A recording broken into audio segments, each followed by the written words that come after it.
Na base da análise histórica estarão sempre fundamentos praxeológicos. Terá sempre de estar uma determinada teoria sobre a ação humana. Sobre teoria e história. Estes pontos que vimos até aqui. Claro? Alguma coisa que não... Okay. Muito bem. Nosso subponto. Então, o método praxeológico. Em que é que consiste este método? Bem, o método praxeológico parte de algo que falámos em sessões anteriores, que é o individualismo metodológico. Ou seja, parte da constatação que os indivíduos, primeiro,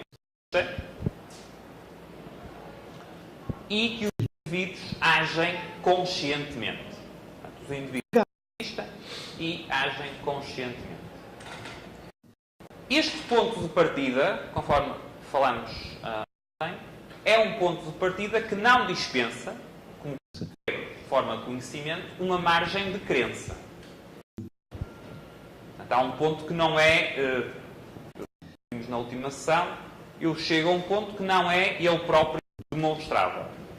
Mas o ponto de partida do método praxeológico é que os indivíduos existem e agem conscientemente. Depois, o passo seguinte é que os indivíduos, os seres humanos, não só existem e agem conscientemente, como fazem escolhas. Os indivíduos escolhem. Os seres humanos escolhem. Ao escolherem, o que é que isso implica? Ao escolherem, isso implica que os indivíduos são agentes causais. Parte da razão pelas quais as coisas acontecem de uma forma e não de outra, da causa das coisas, tem a ver com as escolhas que os indivíduos realizam. Em ciências sociais, as escolhas que os indivíduos tomam são causa do que ocorre. São simultaneamente efeito e são também causa. Os indivíduos são agentes causais. E então qual é que é o campo de aplicação da praxeologia partindo desta base?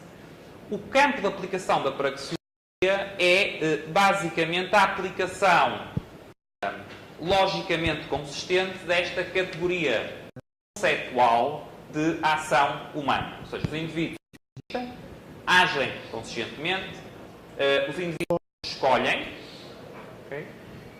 E partindo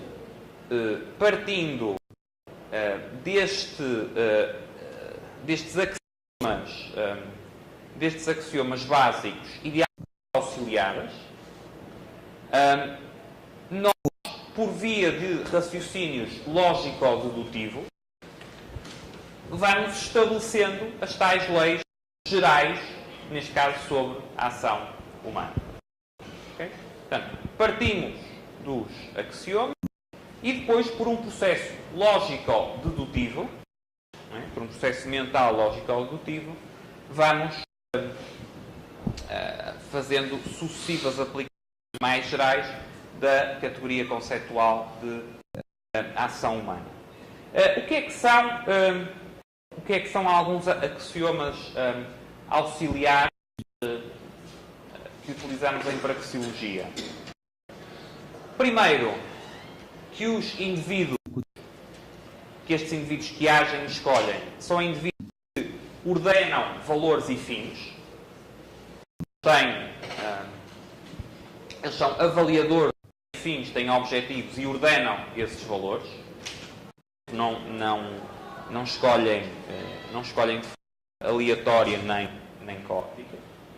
E que tentam escolher, na medida das suas capacidades, os meios adequados para a prossecução desses fins. Portanto, ordenam valores e fins, tentam, na medida das suas capacidades, ou seja, não quer dizer que escolham sempre bem, mas tentam, na medida das suas capacidades, escolher os meios que consideram mais adequados para atingir os fins que resultam da tal ordenação de valores e fins que os indivíduos realizam. Mas falar é uma boa altura para falar mais um pouco do qual é o estatuto deste axioma praxeológico de partida. E aqui há, dentro da escola austríaca, perspectivas um pouco distintas. Há variações de qual o estatuto do axioma praxeológico. Numa perspectiva que é mais kantiana e misesiana, o axioma praxeológico é, em larga medida, ou numa perspectiva até mais extrema, totalmente, anterior a qualquer experiência humana. Portanto, é algo incluído na estrutura da mente humana e é algo ou muito pouco relacionado ou até totalmente dependente da experiência. Portanto, seria algo que nós, enquanto seres humanos,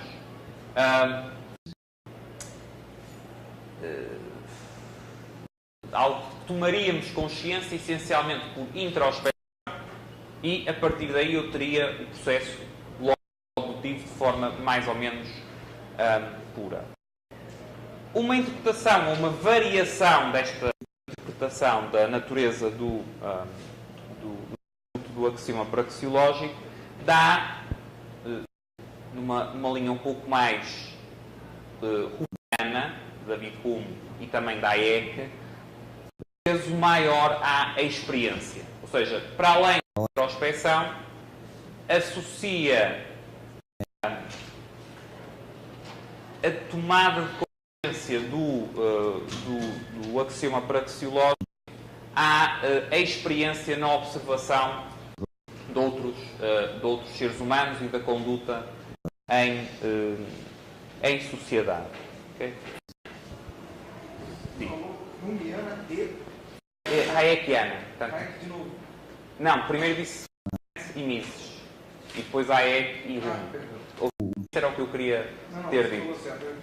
Ok. Mises, Hayek, Hume. Já agora há uma passagem de Mises sobre isso, em que ele diz que não discorda da visão de Hume. O que ele diz é que David Hume, quando acentua a questão da indução, da necessidade dos fundamentos indutivos do conhecimento, o que estava a querer chamar a atenção é criticar paradigmas anteriores que partiam da noção de certeza absoluta. Não é? Portanto, e Mises diz, ok, nós não temos a certeza absoluta do axioma, é possível que amanhã, eu não, creio que não usei este, vamos imaginar que amanhã há uma civilização extraterrestre que pensa de outra forma e que, ou seja, que nos seja revelado de alguma forma uma outra estrutura conceptual que não é esta.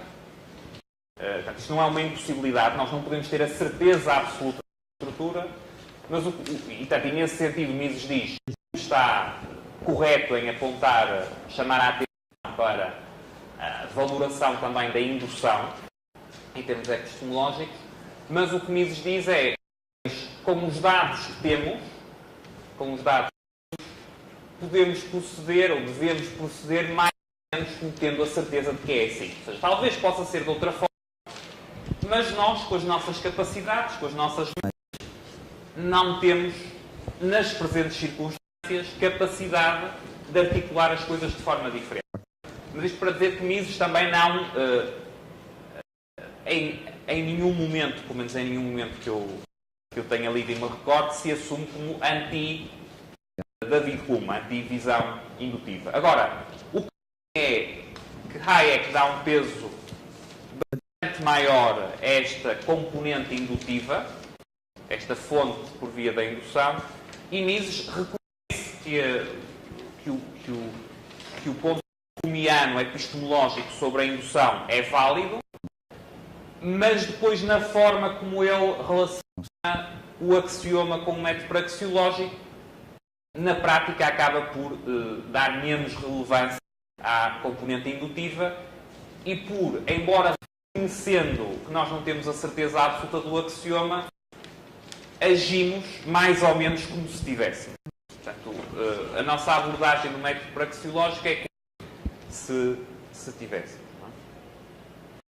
Ainda que haja algumas questões mais, não do Roth, mas de inspiração rothbardiana, que já passam a tratar com certeza absoluta, que não é a posição do Mises.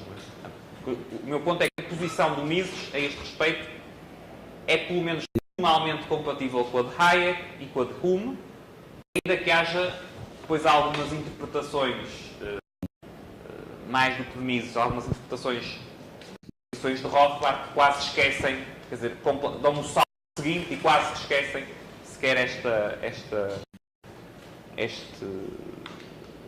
possibilidade. Você pode repetir o fraseamento depois do eu fiquei preso na... Ok, repetir exatamente provavelmente não, mas posso explicar novamente. Pronto, o ponto é o seguinte, estamos a discutir o estatuto do axioma praxeológico, ou seja, este axioma principal e os axiomas auxiliares, qual é a natureza destes axiomas. E eu disse que não são duas visões alternativas, mas há duas variações em termos de qual é o estatuto do praxeológico. Uma primeira variação, um primeiro tipo de interpretação, que eu classifiquei como Mises/Kant, de inspiração misiana kantiana, realça mais, ou no limite realcei exclusivamente, que o axioma é algo anterior à experiência humana. É algo que está quase como que gravado, como que embutido na estrutura da mente humana. Okay? Portanto, é algo que está hardwired. Uma segunda, uma variação atribui um peso maior à experiência, ou seja, à nossa observação da condição humana, portanto, não só à nossa introspeção sobre as categorias conceptuais da nossa própria mente, mas à nossa observação. Não é? Portanto, as pessoas agem tendo em conta que as pessoas agem, que existem, que agem conscientemente, que escolhem ordenando valores e fins e que tentam adequar os meios aos fins que atingem.